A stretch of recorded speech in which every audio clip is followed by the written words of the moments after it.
It is mid-July, 92 degrees. Your garden looks tired. Your phlox is drooping.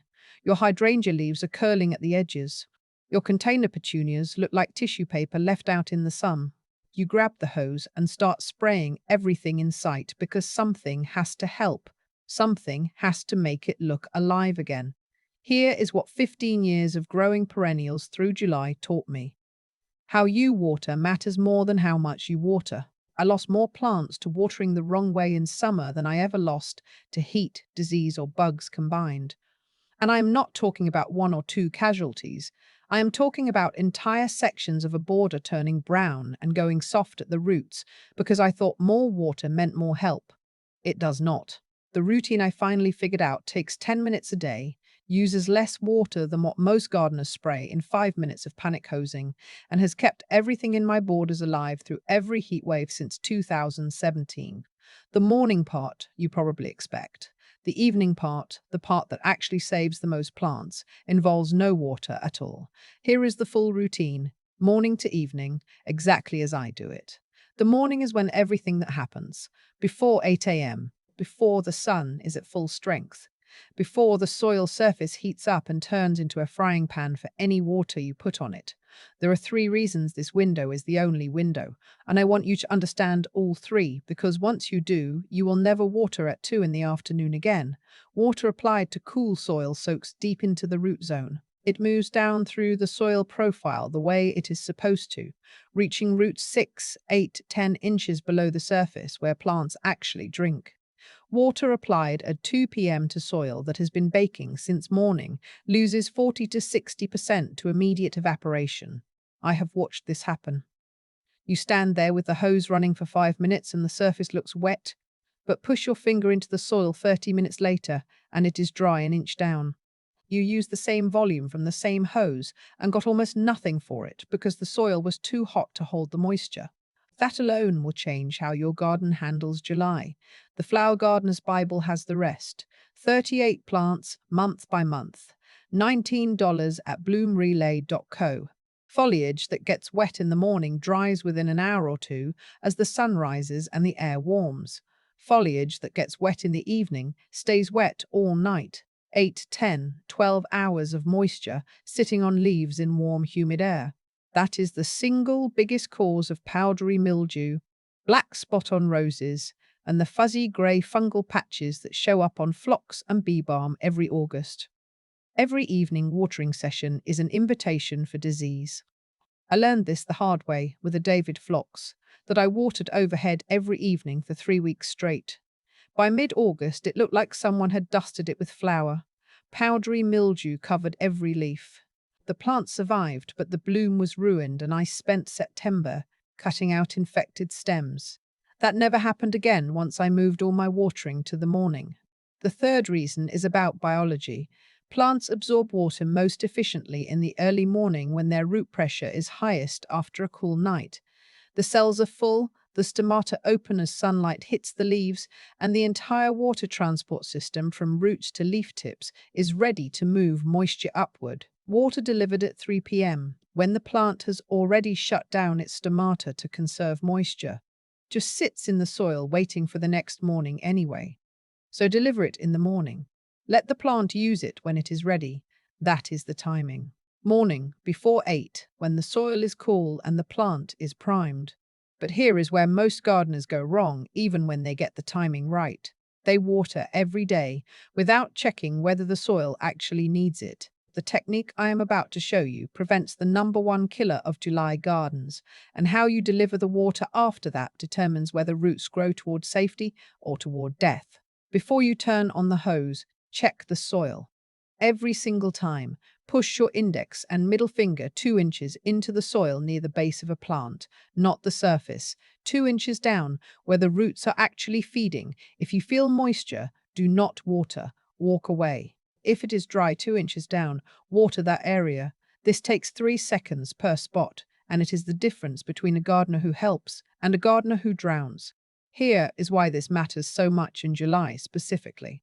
Plants wilt in afternoon heat, even when the soil is perfectly moist. I see this every day in my own garden. My coneflowers, Echinacea purpurea, the ones that bloom from late June through September in zones 3 through 9, with those big daisy-shaped flowers in shades of pink and purple radiating from a copper-orange cone. They droop at 2 p.m. on a 90-degree day. The leaves go soft. The flower heads tilt. It looks alarming if you do not know what you are seeing. But that wilt is the plant conserving moisture through its leaves. It is closing its stomata, reducing its leaf surface area, pulling water inward. A survival response, not a distress signal. And by 7 p.m., without a single drop of water from me, those same cone flowers are standing straight again, leaves firm, flower heads upright. The plant managed itself.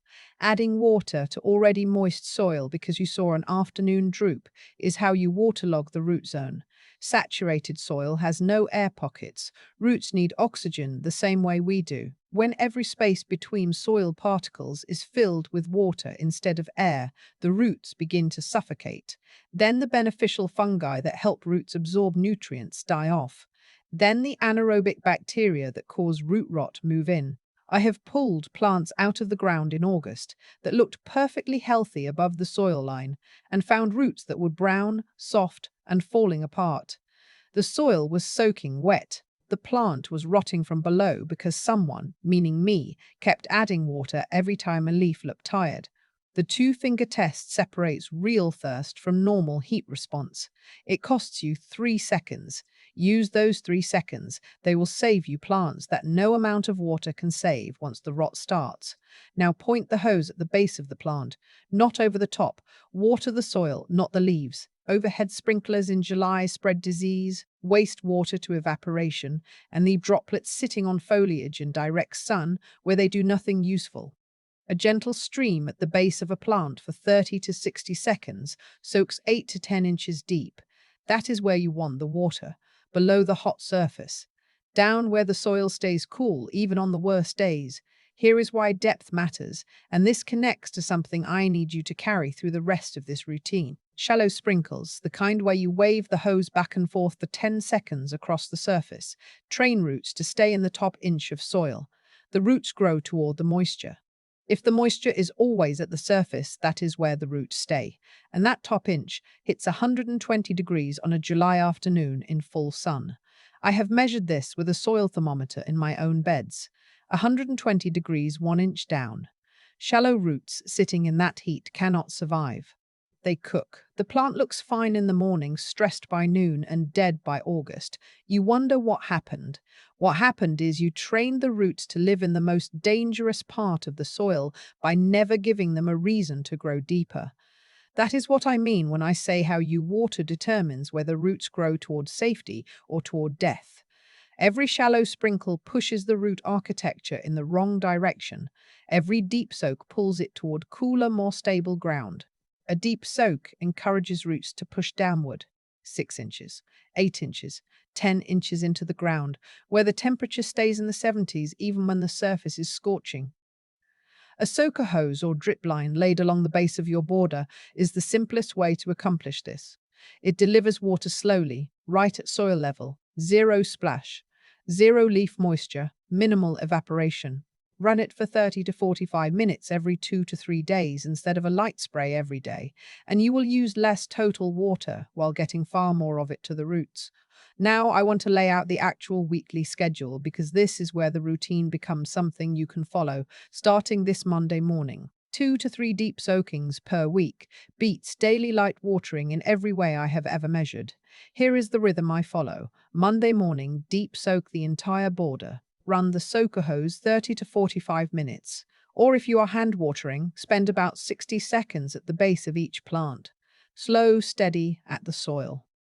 Wednesday morning, walk the border with your fingers. Do the 2-inch test in several spots. Water only the areas that are dry. And here is the thing, this is where your soil type changes the rules entirely. If you garden in heavy clay, the way I do in about a third of my beds, Monday's water may still be sitting there on Wednesday. Clay holds moisture like a sponge. I have checked clay beds on Wednesday morning after a Monday soak and found the soil cool and damp at 2 inches, sometimes even at the surface. You may not need to water at all. If you garden in sandy soil, the kind that drains fast and feels gritty between your fingers, everything is dry by Tuesday evening. Sandy soil needs Wednesday's watering almost without exception. A friend of mine gardens in Sandy Loam, about 20 miles north of me. She waters Monday, Wednesday, and Friday without fail through July, and her beds still dry out between sessions. Same region, same heat, completely different soil, completely different watering frequency. This is why the finger test matters more than any calendar.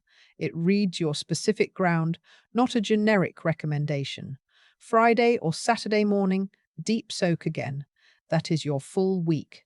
3 mornings. 10 minutes each session with a soaker hose, maybe 20 minutes by hand if you have a large border.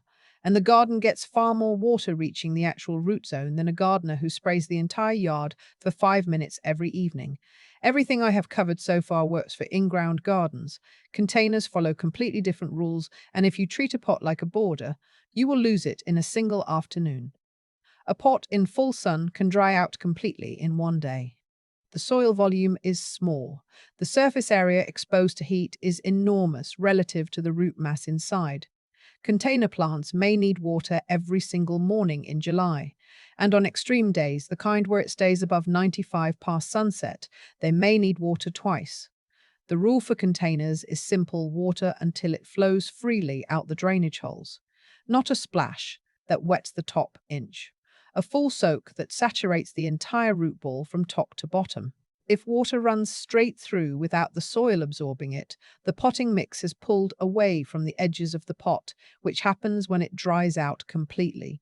Set the container in a tray of water for 20 minutes and let it rehydrate from below, then resume normal top watering the next morning.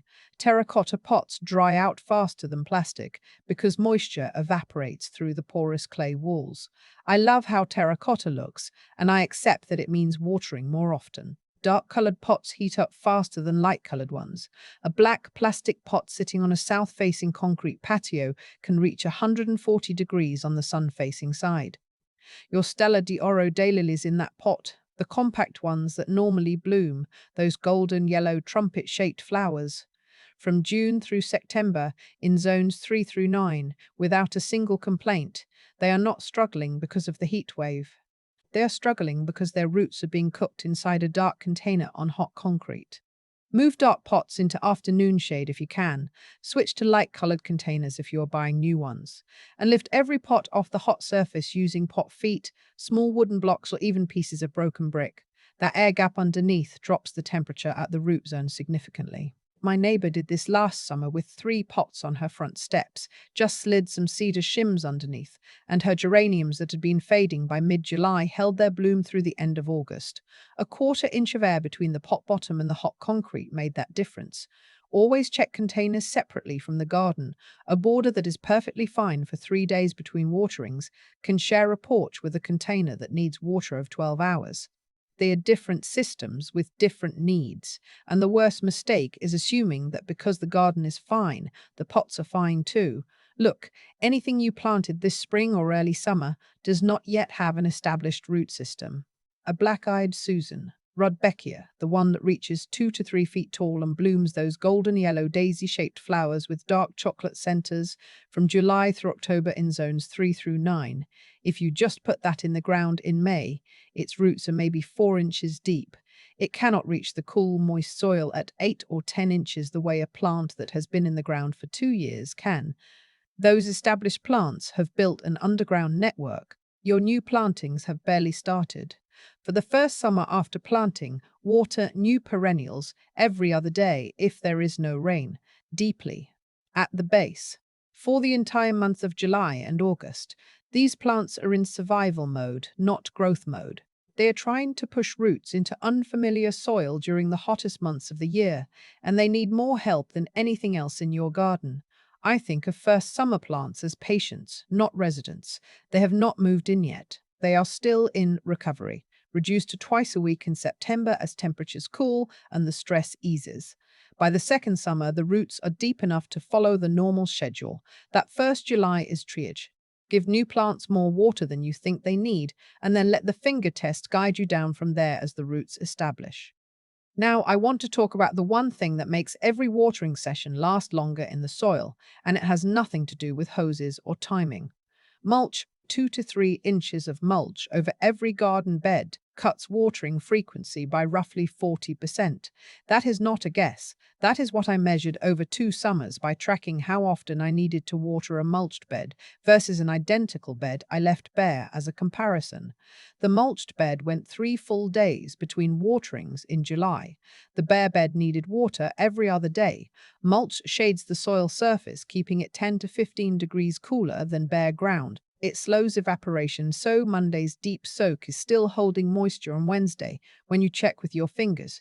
It suppresses the weeds that compete for every drop of water in the root zone, weeds that are growing faster than your perennials in July heat, because many of them evolved for exactly these conditions. If you have not mulched yet this summer, doing it this weekend immediately reduces how much you need to water for the rest of July and August. Shredded bark, wood chips, or leaf mulch all work. Each breaks down over time and improves the soil structure as it decomposes, which helps with water retention in future seasons too. One detail people miss: pull the mulch 2 inches away from the base of each plant stem, a small ring of bare soil around each crown, then mulch everywhere else. Mulch piled against a crown holds moisture against the tissue and creates the conditions for crown rot, which kills plants faster than drought ever could. I lost a beautiful Shasta daisy to this, a leucanthemum that had been blooming those clean white flowers with yellow centers from June through August for 3 straight years. Mulched right up against the stems one spring. The crown went soft by July. Gone. Now, the part of the routine most gardeners skip, and the part that actually saves the most plants, it involves no water at all. Walk your garden between 6 and 7 p.m. That is it. Walk. Do not carry the hose. Find the plants that were drooping at 3 p.m. Your phlox, your hydrangeas, the hostas in that shady corner that still managed to wilt somehow. Look at them now. In the early evening, as the sun drops and the air cools by a few degrees, are the leaves lifting? Are the stems straightening? Is the plant recovering on its own? Good. That was normal heat wilt. The plant managed its own moisture through the hottest hours, and now it is rehydrating from the soil moisture that is still there below the surface. No action needed from you. None. Are they still flat? Still limp? Leaves still curled at the edges with no sign of recovery even as the temperature drops? Then check the soil. Push your 2 fingers down. If it is dry 2 inches deep, give a light soak at the base. This is the one exception to the morning-only rule, and it is only for genuine distress, a plant that is wilted at 7 p.m. with dry soil. That plant needs help tonight, not tomorrow morning. But if the soil is moist and the plant is still wilted, the problem is not water. It is heat stress that exceeded the plant's ability to cope, or root damage from earlier overwatering, or a disease that is affecting the vascular system. Adding more water makes all three of those worse. More water to a heat-stressed plant in saturated soil accelerates root suffocation. More water to a plant with damaged roots drowns what is left of the functioning tissue. More water to a plant with a fungal infection feeds the organism that is killing it. The evening walk is diagnostic.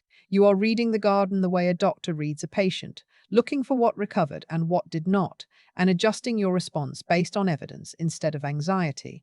Most evenings you walk, you look, you see recovery happening on its own, and you go inside.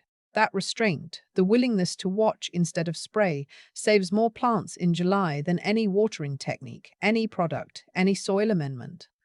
The evening walk is where you learn your garden. You learn which plants droop every afternoon and recover every evening without help. You learn which corner dries out fastest because of reflected heat from a wall or a driveway. You learn which plants are tough and which ones are genuinely struggling. That knowledge, built over weeks of watching, makes you a better waterer every morning because you know exactly where to focus and where to walk past. I think about the version of me that stood in the garden at 7 p.m. with the hose running, spraying everything because something had to help. I was so sure I was being a good gardener. I was drowning my own plants. The phlox that got powdery mildew from wet leaves every night. The astilbe whose roots went soft in waterlogged clay. The hosta that turned to mush at the crown because the soil never dried enough for the roots to breathe. Those were not heat casualties. Those were watering casualties. My casualties. The routine I follow now is almost boring in its simplicity. Morning. Base. Deep. Less often. Check the soil before you turn on the hose. 10 minutes a day, 3 mornings a week, and an evening walk where you watch instead of water. Think about where this started. You standing in the garden at 2 p.m., 92 degrees, hose in hand, spraying everything because the phlox is drooping and the hydrangea looks terrible and something has to help. Now picture where it ends. You standing in the same garden at 7 p.m., hands empty, watching those same plants lift their leaves on their own as the evening cools. Same garden, same July heat, same plants. The difference is what you did between those two moments, and more importantly, what you did not do. The garden that survives July is the one that gets the right water at the right time in the right place. And the gardener who keeps it alive is the one who learned that sometimes the best thing you can do is put the hose down and watch. What does your current watering routine look like? I am genuinely asking. Tell me in the comments. And if you switched from daily spraying to deep soaking at some point, tell me what changed in your garden when you did. How long it took to see the difference. What survived that used to die. That real-world experience from your soil, your climate, your specific plants is what everyone watching needs to hear. If this was useful to you, I would appreciate it if you passed it along to someone whose garden is struggling right now in this heat. I will see you next week. There is more I want to show you.